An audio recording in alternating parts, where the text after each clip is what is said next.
What has helped me heal with the whole adoption process is, like, yeah, I'm still emotional about it, and when I talk about it, I'm very emotional, but, like, looking to the future, like, moving forward, and just talking to people about my story, like, different birth moms, and talking to the adopted mom, like, we'll go on long walks, or we'll go get ice cream or Diet Dr. Pepper, and just talking to her. Communication's a big key with adoption, especially open adoption.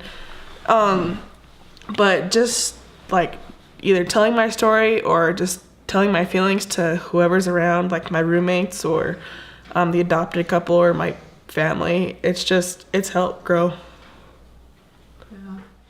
I agree that talking about it has helped. I've always been very shy. Like, I wouldn't say hi to my best friends in the hall at school. But so I would not consider myself a public speaker, but they asked me, I don't know, it was weeks after I placed her for adoption. They asked if I wanted to be on a panel, and I'm like, are you serious? I don't really like to talk. And I did, and it was just, I'm like, wow, this really helped my healing. And since then I've been on, like, multiple things kind of like this, or panels, and just talked personally with people about my story. And even at work, I'm a nurse, and some people will say, oh, do you have kids? And I'm open, and I say, oh, I placed one for adoption. And they're like, oh, well, I won't ask you about it. I'm like, talk to me about it. I'm really open about it. And that really has helped me heal. Another thing, I really like to do crafts and scrapbooking. And after she was born, I made a couple big scrapbook albums of just pictures and letters. And for probably like up to a couple months old.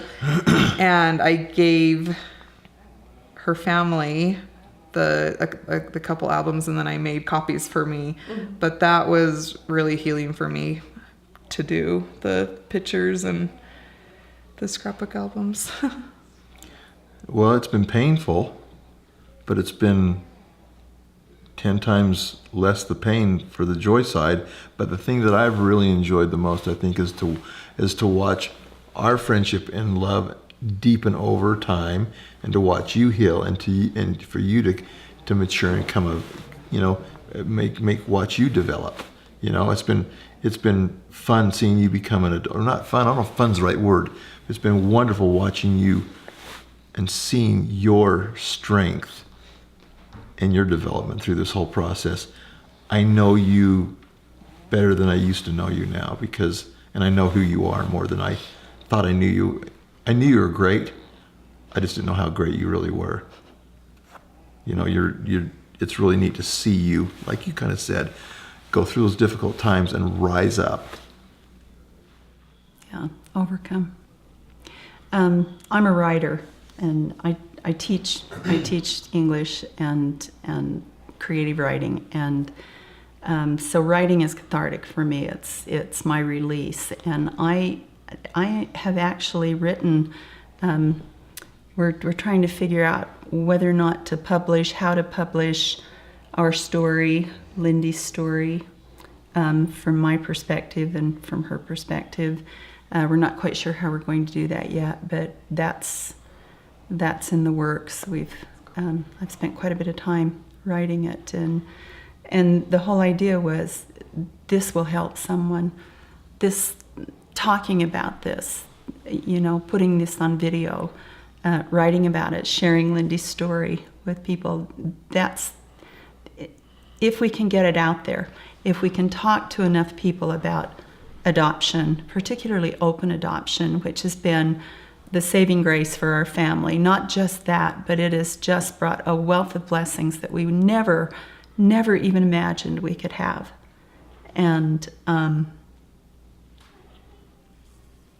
I think that's probably what's helped me heal the most, is my ability to write about it. Yeah.